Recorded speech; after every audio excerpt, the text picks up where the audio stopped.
उनके बोर्डिंग वाली यहाँ से जाके आप माइक को बोर्डिंग वाली भी हो गई।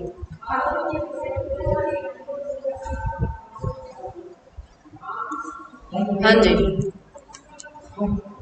आवाज सुनाई दे रही है? स्क्रीन दिख रही है? चलो हम क्लास शुरू करते हैं। क्या टॉपिक चल रहा था बच्चों अपना? क्या टॉपिक चल रहा था? आप है ना 5 मिनट देख लिया करो, क्योंकि आपको पता है आते ही पूछेंगे तो जरूर, तो आप प्रिपेयर। क्लासिफिकेशन किसका? एक मिनट एक मिनट।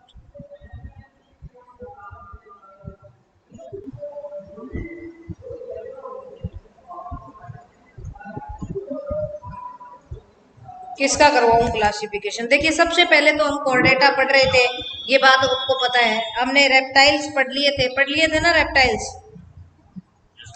हाँ जी, हमने रेप्टाइल्स का क्लासिफिकेशन कंप्लीट कर लिया था। रेप्टाइल्स का क्लासिफिकेशन किसके आधार पर किया गया आप मुझे बताएंगे? रेप्टाइल्स का क्लासिफिकेशन किसके आधार पर किया गया है?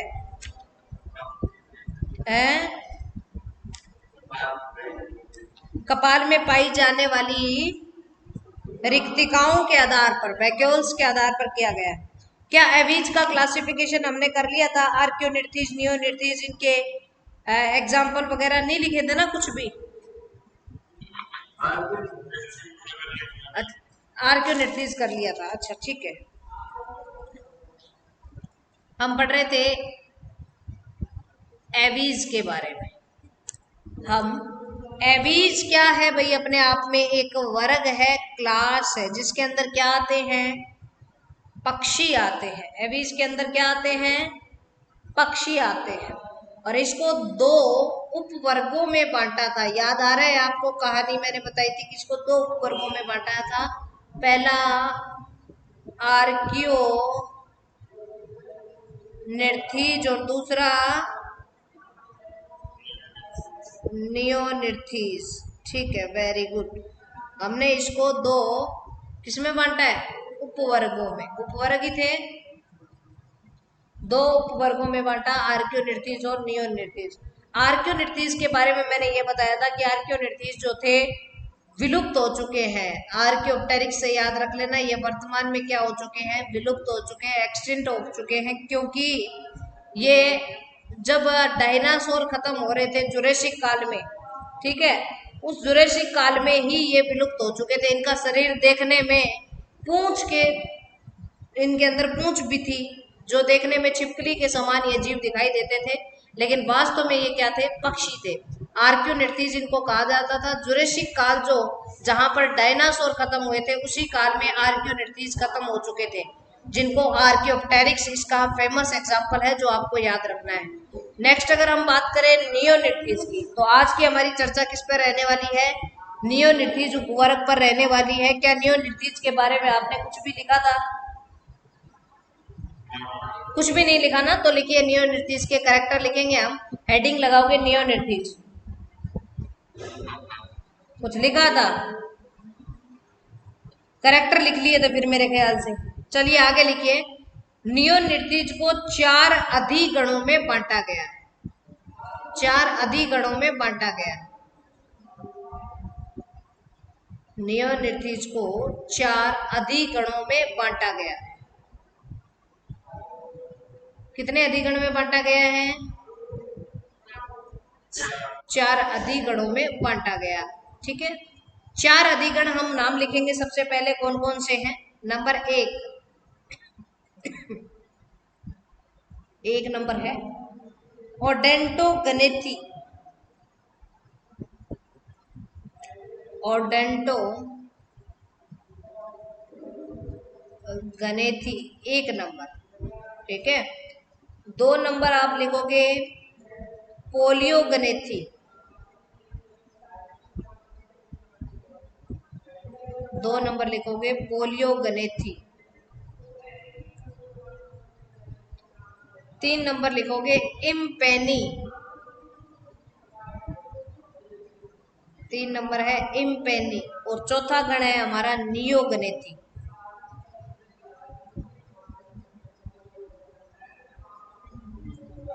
ओडेंटोगनेथी, पोलियोगनेथी, इम्पेनी और नियोगनेथी, ये क्या है? अधिगण है हमारे 4।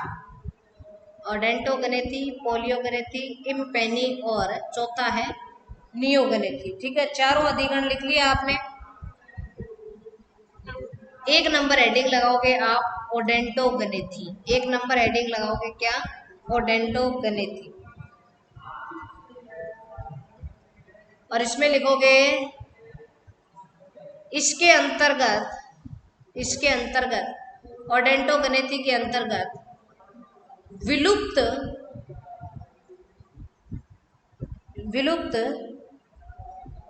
क्रिटेशियस प्राणी आते हैं, जो क्रिटेशियस काल में थे। क्रिटेशियस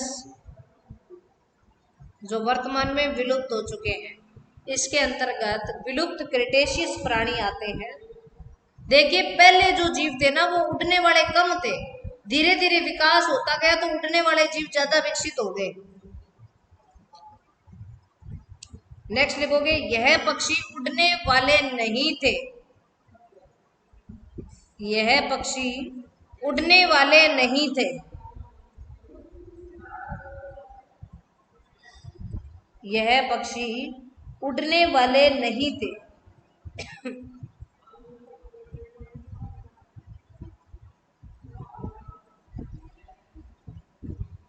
एग्जाम्पल लिख दोगे इसका।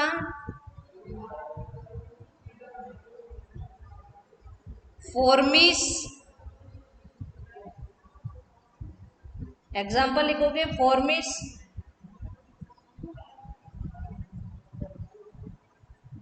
इक्निया,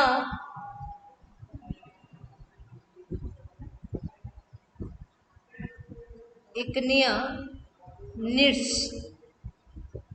फॉर्मिस और इक्निया निड्स, ये 2 एग्जाम्पल है ओडेंटोगनेथी के। ये क्रिटेशियस काल में पाए जाने वाले पक्षी थे, जो वर्तमान में विलुप्त हो चुके हैं। इनके अंदर उड़ान नहीं पाई जाती थी। ठीक है, ये ओडेंटोगनेथी है।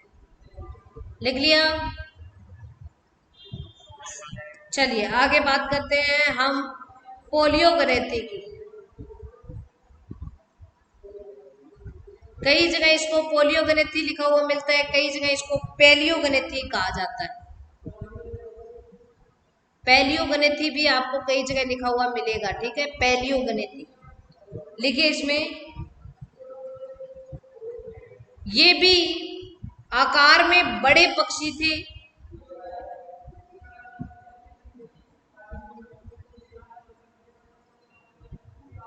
आकार में बड़े पक्षी थे और उड़ान रहित थे, यानी कि उड़ते नहीं थे। किसकी बात कर रहे हैं हम? पेलियोगनेथी की। ये भी आकार में बड़े पक्षी थे और उड़ान रहित थे। उड़ान रहित है लिखिए, क्योंकि ये वर्तमान में जीवित है। ठीक है ना, थे मत लगाना, ये जीवित है वर्तमान में। ठीक है,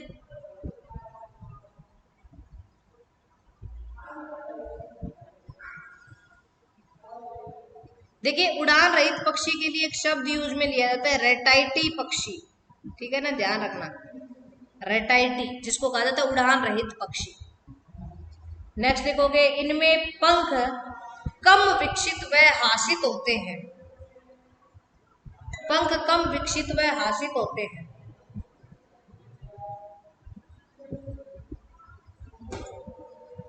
पंख कम विकसित व हासित होते हैं। पंख कम विकसित व हासित होते हैं।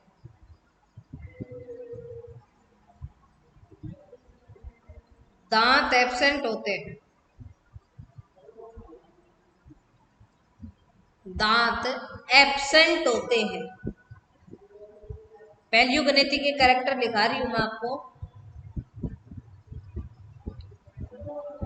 नेक्स्ट लिखोगे नर में मैथुन अंग पाया जाता है। पॉपुलेशनरी ऑर्गन, नर में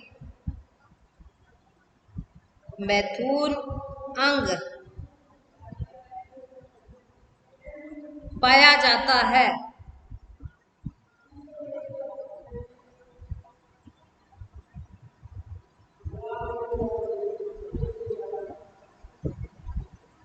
ठीक है, एग्जाम्पल लिखेंगे भाई इनके। तुरमुर्ग देखा है क्या आपने?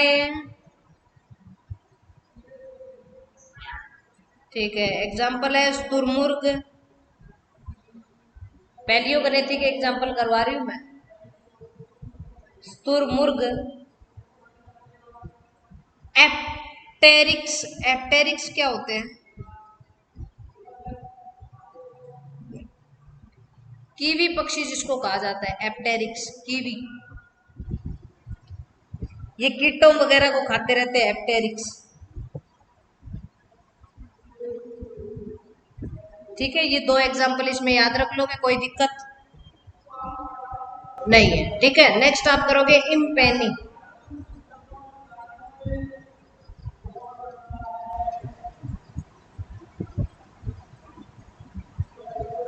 नेक्स्ट लिखोगे आप इम्पेनी के कैरेक्टर। इम्पेनी के कैरेक्टर लिखवा रही हूं आपको।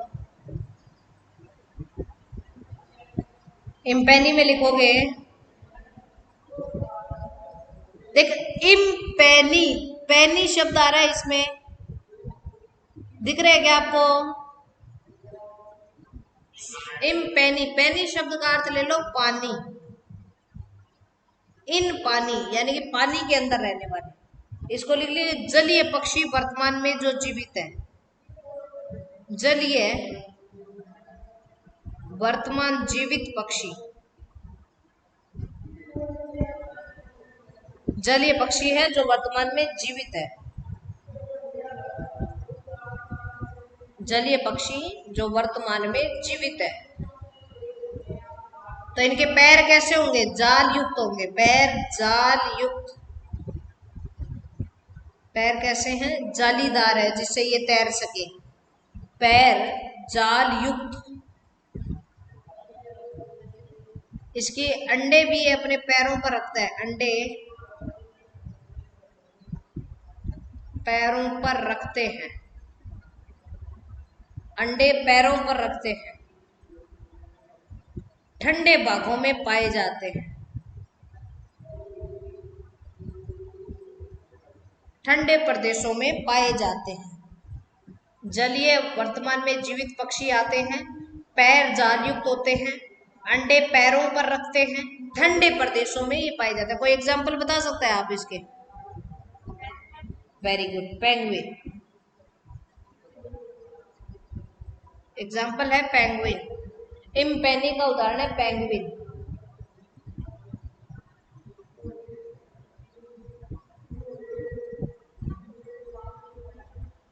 लिख लिया?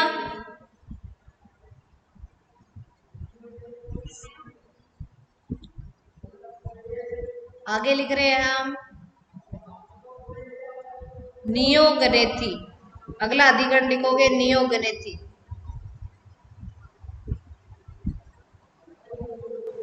नियोगनेथी। देखो आप अपने आसपास, आसपास वर्तमान में जो पक्षी देखते हो, आसपास वर्तमान में जो पक्षी देखते हो, आसपास वर्तमान में जो पक्षी देखते हो, जैसे कबूतर देखते हो आप, और भी कई बुगले देखते हो, बतख देखते हो, हंस देखते हो, बाज देखते हो, चील देखते हो, गिद्ध देखते हो, जो भी जीव आप पक्षियों का नाम लेते ही अपने आसपास देखते हो, ठीक है, वो नियोगनेथी के सदस्य हैं। तो आप इसमें लिखोगे इन्हें आधुनिक पक्षी, आधुनिक पक्षी, इन्हें आधुनिक पक्षी भी कहा जाता है, जो प्राय आकार में छोटे व उड़ने वाले होते हैं।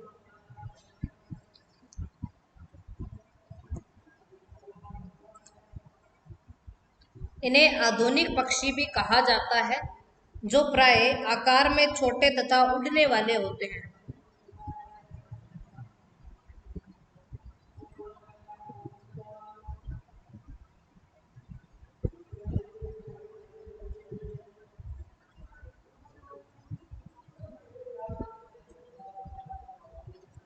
जो आकार में छोटे तथा उड़ने वाले होते हैं। लिख लिया आपने ये बात? ठीक है, नेक्स्ट लिखेंगे आप पंख पूर्ण विकसित होते हैं। पंख पूर्ण विकसित होते हैं। पंख पूर्ण विकसित होते हैं।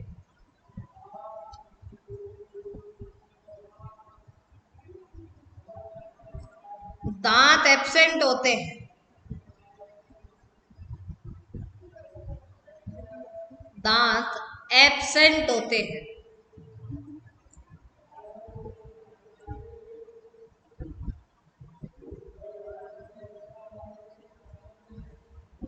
पूंछ में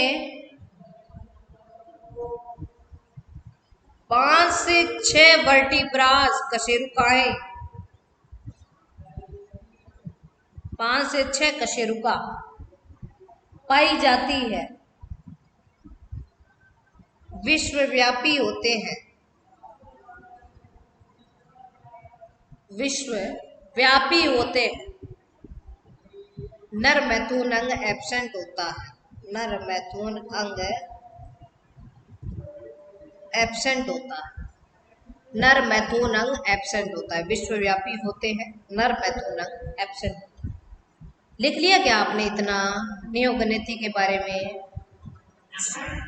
चलिए अब हम आगे बात करते हैं। देखिए कोई लंबा चौड़ा क्लासिफिकेशन नहीं है। एबीज एक वर्ग है जिसको 2 वर्गों में बांट दिया, आर्कियो निर्तिज और नियो निर्तिज। नियो निर्तिज को 4 अधिगणों में बांट दिया, ओडेंटोगनेथी, पैलियोगनेथी, इम्पेनी और नियोगनेथी। ठीक है ना? नियोगनेथी जो सबसे ज्यादा वर्तमान में देखे जाते हैं वो पक्षी। ठीक है, चलिए आगे बढ़ते हैं। अब देखो ज्यादा कुछ नहीं है, ये जो लास्ट वाला था ना, जिसका नाम क्या था, कौन सा अधिकरण था? नियो गणिती। ठीक है, ये जो नियो गणिती है इसको फिर देखो याद तो नहीं रहेंगे लेकिन मैं बता देती हूँ, इसको 21 गणों में बांटा गया। कितने गणों में? देखो आप क्लासिफिकेशन लिखोगे ना तब आप ये लिख दोगे कि नियो गणिती वर्तमान में जीवित जो हम हमारे आसपास देखते हैं वो पक्षियों का समूह है जिसको 21 गणों में बांटा गया है। इन 21 गणों में से प्रमुख निम्न है। फिर आपको जो याद रहते हैं उनके नाम लिख देना। 21 के नाम तो याद नहीं रहेंगे, आपको पता है, तो इसलिए कुछ याद रहते हैं वो लिख देंगे आप। ठीक है, जो मैं आपको लिखवा रही हूँ, ठीक है, आप देख लो। लिख लिया कि 21 गणों में बांटा गया है। ठीक है, लिखिए आप इसमें पहला लिखिए, देखते हैं आसान आसान नाम लिखा देते हैं। साइकोनी इमोर्फिस। साइकोनी इमोर्फिस। ठीक है, सबसे पहला नाम क्या लिखा है? साइकोनी इमोर्फिस। इसमें जो आता है मैं ब्रैकेट में लिखा देती हूँ, ग्रेट ब्लू बगुला, नीले रंग का बहुत बड़ा बगुला होता है वो आता है इसके अंदर।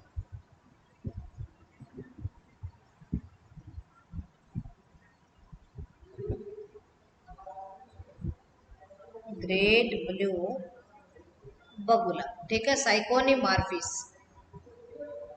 लिख लिया आपने। नेक्स्ट लिखिए एनसरीमॉर्फिस।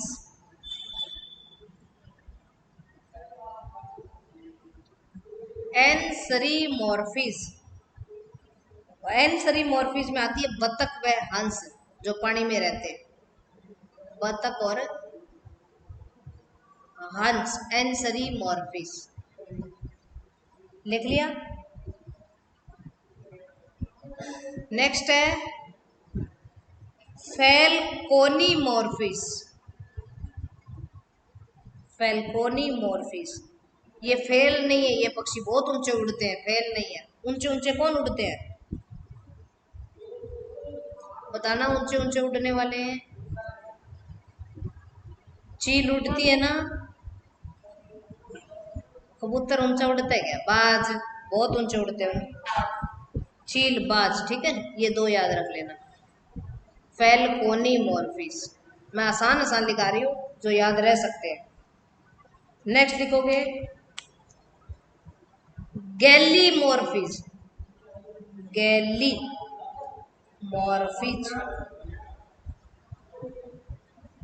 गैलीमोर्फिस। और गैलीमोर्फिस में गैलेस, मोर, मोर देखा है क्या आपने? ठीक है, गैलेस और मोर। नेक्स्ट है ग्रुइमोर्फिस,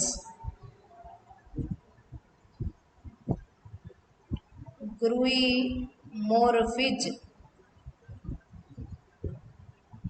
ग्रुइमोर्फिज में आते हैं सारस, सारस पक्षी का नाम सुना है आपने?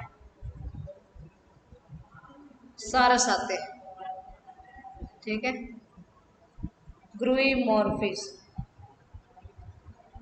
कबूतर को कोलंबा कहा जाता है ना साइंटिफिक लैंग्वेज में, तो अगला है कोलंबीमोर्फिज।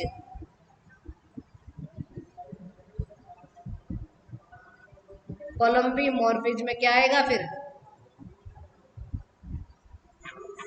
कबूतर। कोलंबीमोर्फिज, कबूतर।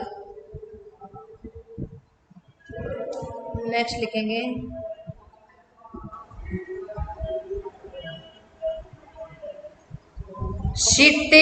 सिटेकीफोर्मिस, सिटेकीफोर्मिस। इसमें आता है तोता, सिटेकीफोर्मिस, तोता।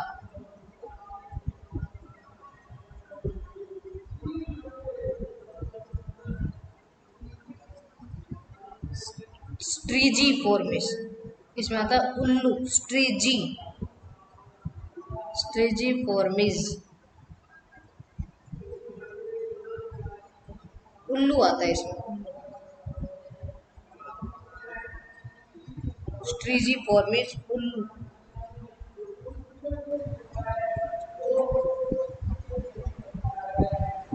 एक आता है पिसीफोर्मिस जो कंठ फोड़ हुआ होता है, पिसीफोर्मिस।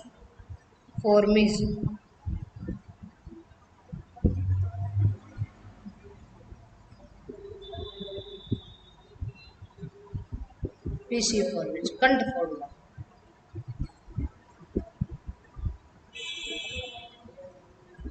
पिसीफोर्मिस, कंठ फोड़ हुआ।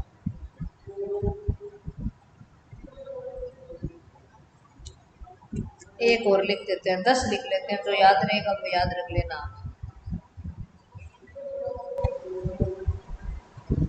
एक होता है एपोडीफोर्मिस,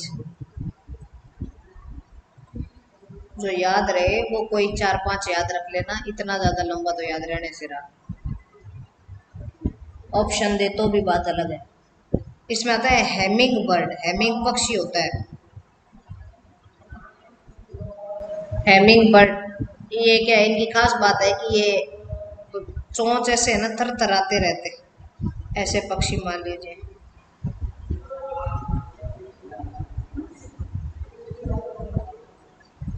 ये कोई पक्षी, इसकी चोंच पे एक धब्बा सा पाया जाता है ऐसे, तो ये पक्षी जब अपनी चोंच को ऐसे थरथराता है तो ये धब्बा हिलता है, धब्बा वाइब्रेट होगा। इस धब्बे के हिलने से ये सोचेगा कि मेरा जो बच्चा है वो भूखा है और उस बच्चे को ये भोजन करवाएगा, ठीक है। कुछ ऐसी कहानी रहती है इनकी। हेमिंग बर्ड, एपोडीफोर्मिस, लिख लिया क्या आपने? ये नियोगनिथा के कुछ गणों के नाम आपको लिखाए हैं जो आपको लिख लेने हैं। अच्छा, आपने न्यूजीलैंड के खिलाड़ियों को देखा होगा, न्यूजीलैंड के खिलाड़ियों को एक नाम से जाना जाता है, कीवी कहा जाता है ना उनको। हाँ, कहते हैं ना न्यूजीलैंड के खिलाड़ियों को कीवी। तो ये कीवी जो पक्षी है ना, जिसको हम हमारी भाषा में एप्टेरिक्स कहते हैं, एक मिनट, हमारी भाषा में क्या कहते हैं? एप्टेरिक्स कहते हैं। ये न्यूजीलैंड में पाए जाते हैं। इसी कारण न्यूजीलैंड के जो खिलाड़ी होते हैं उनको कीवी कहा जाता है, ठीक है। उड़ान नहीं होती इन पक्षियों में। कीवी जो पक्षी है इनके ऐसे शरीर पर ऐसे बाल से दिखाई देंगे आपको, लंबे लंबे, ठीक है।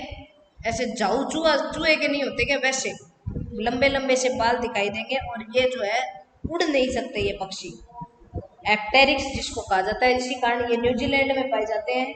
और ये इसका खास बात है ये कीटों को खाते रहते हैं, कीटों को, इंसेक्ट को खाते रहते हैं। ये न्यूजीलैंड के खिलाड़ी जो है इसी कारण कीवी नाम से जाने जाते हैं, क्योंकि वहां पर ये कीवी जो पक्षी है वो बहुत ज्यादा पाए जाते हैं, ठीक है। तो ये आपको एवीज हो गया आपका कंप्लीट, कर लोगे, ठीक है। अब हम चलेंगे नए क्लासिफिकेशन की तरफ और नए हमारे वर्ग की तरफ, जिसका नाम है क्लास। कौन सी है लास्ट अंतिम क्लास, कौन सी बची है हमारी, मेमेलिया। तो आप हेडिंग लगाओगे अंतिम क्लास है जिसका नाम है मेमेलिया।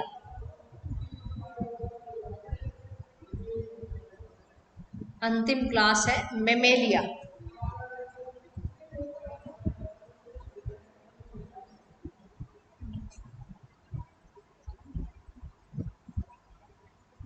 हम मेमेलिया के क्या क्या पढ़ेंगे, कैरेक्टर पढ़ेंगे और क्लासिफिकेशन पढ़ेंगे,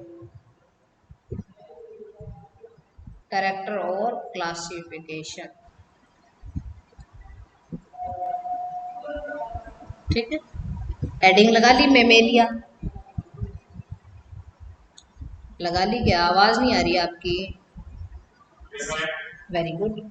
चलिए लिखिए इसमें, प्रकृति पर सबसे ज्यादा विकसित प्राणी, प्रकृति पर सबसे ज्यादा विकसित प्राणी मेमेलिया के सदस्यों को माना जाता है। प्रकृति पर सबसे ज्यादा विकसित प्राणी मेमेलिया के सदस्यों को माना जाता है।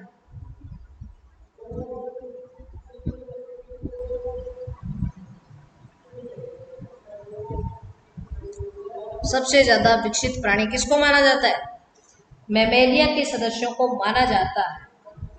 उत्पत्ति इनकी किससे हुई होगी, क्या पक्षियों से मैमल्स बने हैं, नहीं, देखो रेप्टाइल से इनकी उत्पत्ति हुई है। हाँ, रेप्टाइल से, जैसे मान लीजिए कोई छोटे छोटे रेप्टाइल्स थे उनसे चूहे वगैरह बने, और चूहे मैमल्स ही है, और उनसे फिर धीरे धीरे विकास हुआ, ठीक है। तो आप लिखोगे इनकी उत्पत्ति निसंदेह है,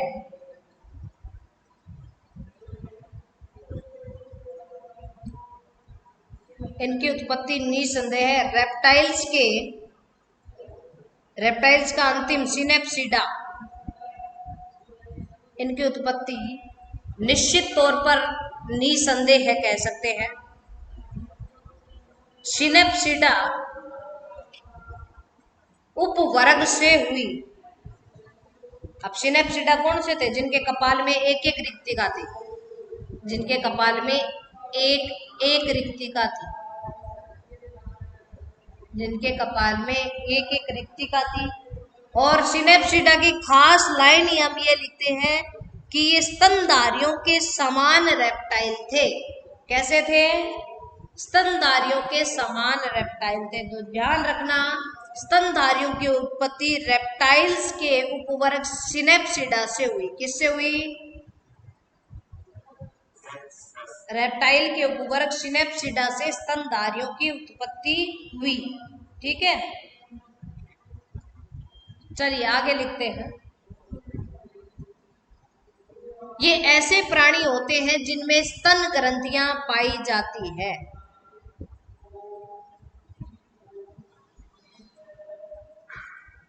ये ऐसे प्राणी होते हैं जिनमें स्तन ग्रंथियां पाई जाती है,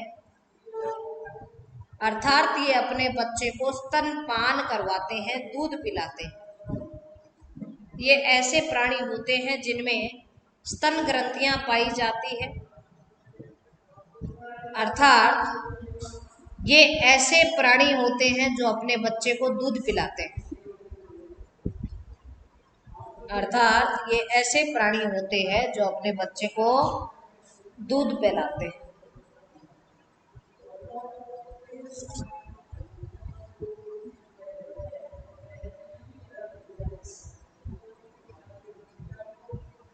नेक्स्ट लिखेंगे, देखो हुआ क्या था। अब हम बात करें जुरेसिक काल की। जुरेसिक काल में हुआ था बच्चों कि जुरेसिक काल के अंदर जब प्रकृति पर हलचल हुई, कुछ उल्काएं पृथ्वी से आकर टकराने लगी, तो उससे विध्वंसकारी घटनाएं प्रकृति पर होने लगी। तो बड़े बड़े डायनासोर थे, इनको छुपने का स्थान नहीं मिला और ये जंगलों में इधर से उधर दौड़ने लगे और जंगलों में लगी आग के चपेट में आ गए। तो इस कारण जो बड़े बड़े रेप्टाइल्स थे उनका तो क्या हो गया, विनाश हो गया उस टाइम। लेकिन जो छोटे छोटे उसी टाइम रेप्टाइल से जो चूहे जैसे प्राणी बने थे, छोटे छोटे मैमल्स प्राणी बने थे, वो क्या हुए, अंदर जमीन के बहुत ही गहराई के अंदर चले गए, बिलों के अंदर चले गए। तो उसके कारण क्या हो गया, पृथ्वी पर जब आग लगी थी, ये जो घटनाएं हुई थी, उसके कारण वो वहां जाने के कारण जीवित रह गए और धीरे धीरे उन्होंने विकास करके मैमल्स प्राणियों को बनाया। तो ये घटना उस टाइम की हमें इतिहास से जोड़कर याद रखनी है, किस तरह जो विकास हुआ था उससे जोड़कर याद रखनी है। नेक्स्ट आप लिखोगे, मैमेलिया वर्ग में कुछ जीवित जीव व कुछ जीवाश्मी जीव शामिल है।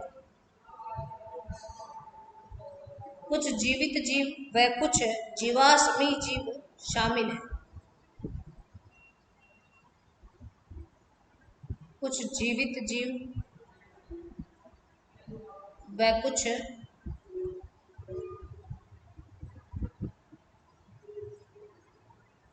जीवाश्मी जीव शामिल है।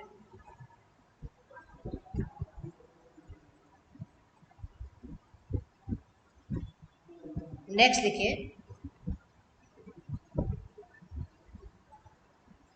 मैमल्स के वर्गीकरण का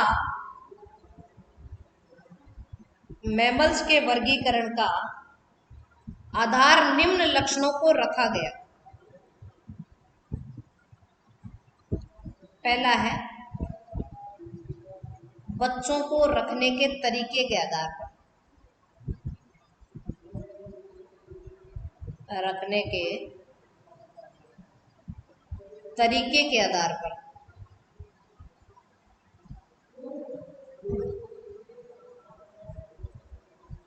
मैमल्स का वर्गीकरण कुछ निम्न लक्षणों के आधार पर किया गया। पहला है बच्चों को रखने के तरीके के आधार पर, दूसरा है दांतों की प्रकृति के आधार पर, दांतों की प्रकृति के आधार पर,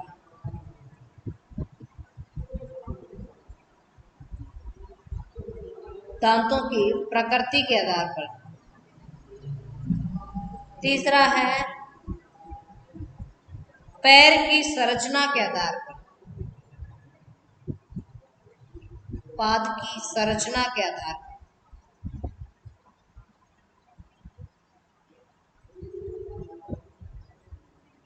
नेक्स्ट है तंत्रिका तंत्र की जटिलता के आधार पर,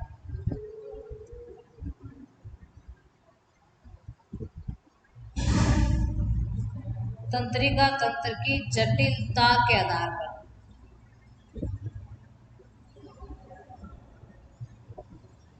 तंत्रिका तंत्र की जटिलता के आधार पर। ठीक है, ये जो कुछ मेन बेस रखे गए जिसके बेस पर इसका क्लासिफिकेशन किया गया था। लेकिन हम पहले क्लासिफिकेशन से पहले हम बात कर लेते हैं कैरेक्टरिस्टिक्स की, लक्षणों की। तो अगली हेडिंग आप लगाओगे मैमल्स के लक्षण, स्तनधारियों के लक्षण। क्या क्या लक्षण जो है वो स्तनधारियों को स्तनधारी जीव बनाते हैं, उन पे चर्चा हम करेंगे।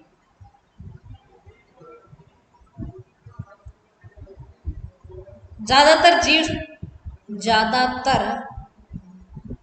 जीव स्थलीय,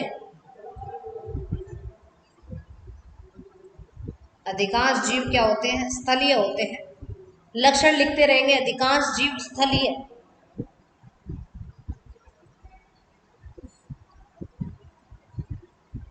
नेक्स्ट लिखोगे त्वचा में स्वेद मतलब पसीना, पसीने वाली ग्रंथि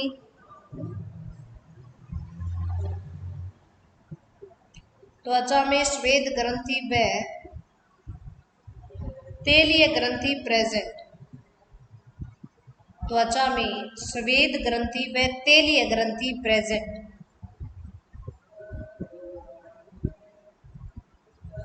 त्वचा में सफेद ग्रंथि व तेलीय ग्रंथि प्रेजेंट।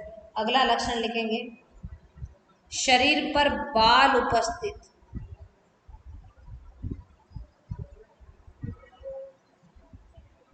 शरीर पर बाल प्रेजेंट।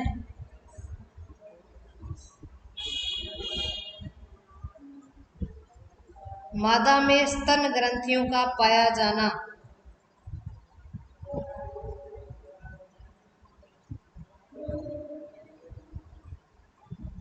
मादा में स्तन ग्रंथियों का पाया जाना। स्तन ग्रंथियों का पाया जाना।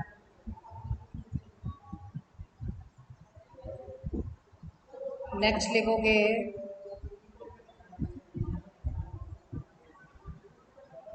नर में स्पष्ट मैथुन अंग का पाया जाना।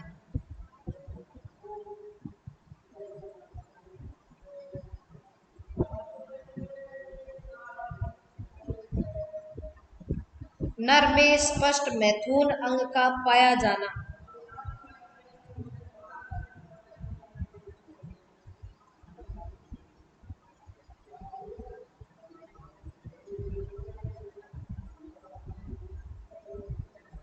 एक लिखोगे, मोनोट्रीमेटा।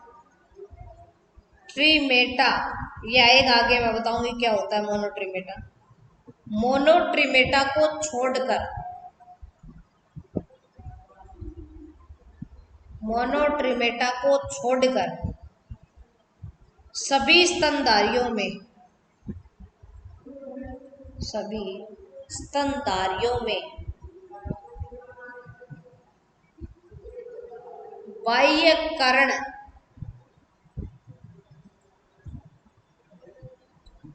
ये जो अपने कान जो बाहर दिखाई देते हैं, बाह्य कर्ण, जिसको पिना कहा जाता है, बाह्य कर्ण पिना का पाया जाना।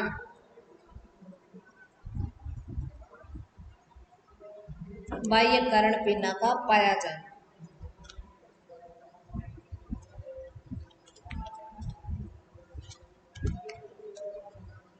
नेक्स्ट देखो, मोनोट्रीमेटा को छोड़कर सभी का शिशु प्रजक होना, यानी कि बच्चों को जन्म देना, अंडे नहीं देना।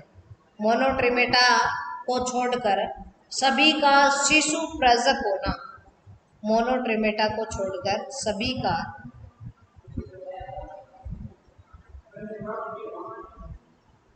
मोनोट्रीमेटा को छोड़कर सभी का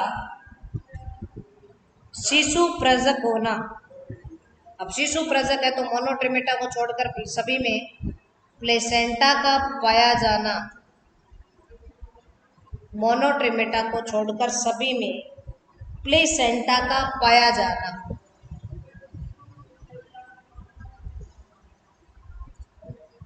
मोनोट्रीमेटा को छोड़कर सभी में प्लेसेंटा का पाया जाना। पेरेंटल केयर, पैतृक संरक्षण, यानी कि स्तनधारियों में सबसे ज्यादा पैतृक संरक्षण की भावना देखी जाती है। पेरेंटल केयर का पाया जाना, यानी कि अपने बच्चों की देखभाल करना। पैतृक संरक्षण का पाया जाना। ठीक है, ये स्तनधारियों के आप लक्षण हैं जो लिखोगे। नेक्स्ट लिखोगे, हम क्लासिफिकेशन की बात करते हैं।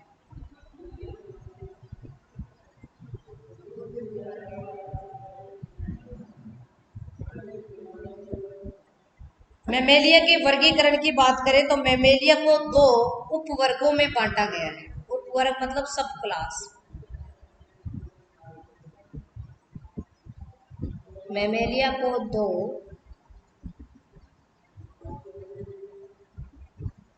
सब क्लास में बांटा गया है। पहली सब क्लास है वो है प्रोटोथीरिया।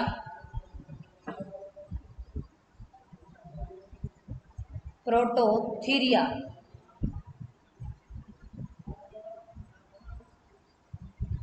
पहली सब क्लास प्रोटोथीरिया, दूसरी सब क्लास थीरिया।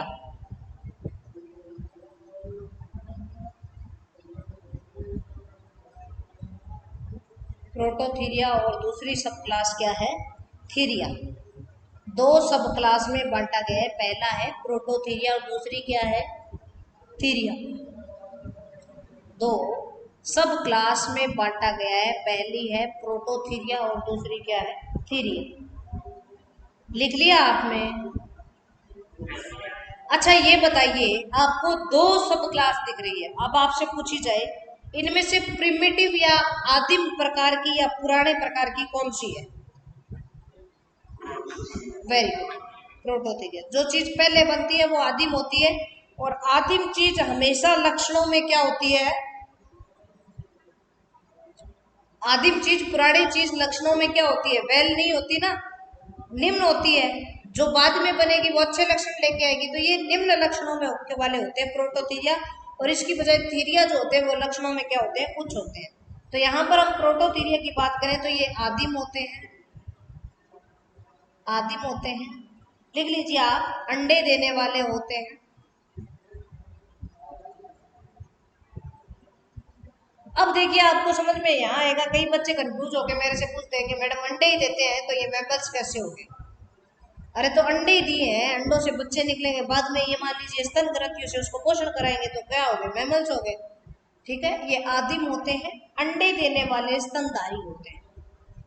अंडे देने वाले स्तनधारी होते हैं, अंडे देने वाले स्तनधारी होते हैं। इनमें बाहरी कारण है, जो मैंने पहले ही दिखाया था, बाहरी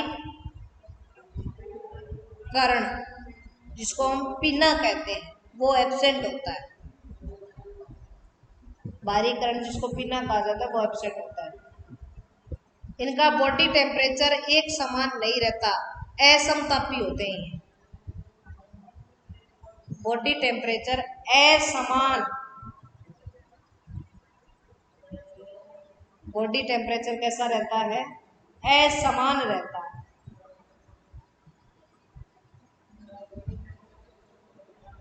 तो इनमें प्लेसेंटा भी नहीं पाया जाता, प्लेसेंटा भी क्या होता है? एब्सेंट होता है। प्लेसेंटा भी क्या होता है? एब्सेंट होता है। फिर मादा क्या होती है? अंडप्रजक होती है। मादा अंडे देने वाली होती है, अंडप्रजक होती है। मादा अंडप्रजक होती है। अंडे पीतक युक्त होते हैं। मादा अंडप्रजक होती है, अंडे पीतक युक्त होते हैं। मादा अंडप्रजक होती है, अंडे पीतक युक्त होते हैं।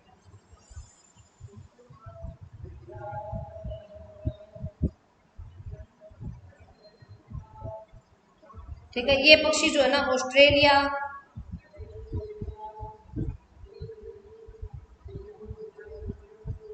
तस्मानिया इनमें पाए जाते हैं।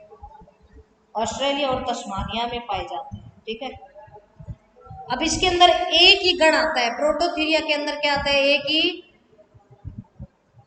गण आता है। उस गण का नाम क्या है? उस गण का नाम है मोनोट्रिमेटा। अब आपको याद है तो मैं बताऊं आपको, मैंने बार बार आपको ये लिखाया था, मोनोट्रिमेटा को छोड़कर, मोनोट्रिमेटा को छोड़कर। तो मोनोट्रिमेटा वही है जो प्रोटोथीरिया है, क्योंकि एक ही है तो एक के लक्षण भी क्या होंगे? सेम होंगे। ठीक है, लक्षण भी क्या होंगे? सेम होंगे। तो ये जो पुराने कैरेक्टर है, जैसे अंडे देना, असमतापी शरीर का होना, बाहरी कर्ण नहीं पाया जाना, यानी कि कर्ण जो अपने बाहर से कान दिखाई देते हैं ना वो नहीं पाए जाते, सीधा एक छेद सा ही होता है। ठीक है, प्लेसेंटा का एब्सेंट होना, अंडे देना, ये सब पुराने पुराने लक्षण जो है वो प्रोटोथीरिया में पाए जाते हैं। जो लक्षण प्रोटोथीरिया के होते हैं वही लक्षण किसके होते हैं? मोनोट्रिमेटा के होते हैं। क्लियर? क्लियर है क्या? यह आवाज आनी चाहिए भाई आपकी। आपको इतना समझ में आया? तो आगे हम बात करेंगे बच्चों, वो करेंगे थीरिया उपवर्ग की। ठीक है, और ये थीरिया हम पढ़ेंगे हमारे नेक्स्ट लेसन में। तो आज के लिए इतना ही। ये सब आप साथ साथ में उतार ले। हमारी पहली यूनिट जो है वो लगभग हमने कवर कर ली है, यूं मान के चले। मैमथ जो अंतिम वर्ग है जो हम कर रहे हैं, तो इसके साथ साथ आप याद करते रहें। आप देख रहे हो यूनिट जो है वो लेंथी है, आप ये चीज तो देख रहे हो लंबी लंबी यूनिट है, तो इसको साथ साथ में आप पढ़ते रहें ताकि आपको किसी भी प्रकार की कोई दिक्कत नहीं हो। शहीद भगत सिंह महाविद्यालय की ऑनलाइन क्लासेस में मेरे साथ अंकिता जोशी के साथ बने रहने के लिए आपका बहुत बहुत धन्यवाद स्टूडेंट। वेलकम।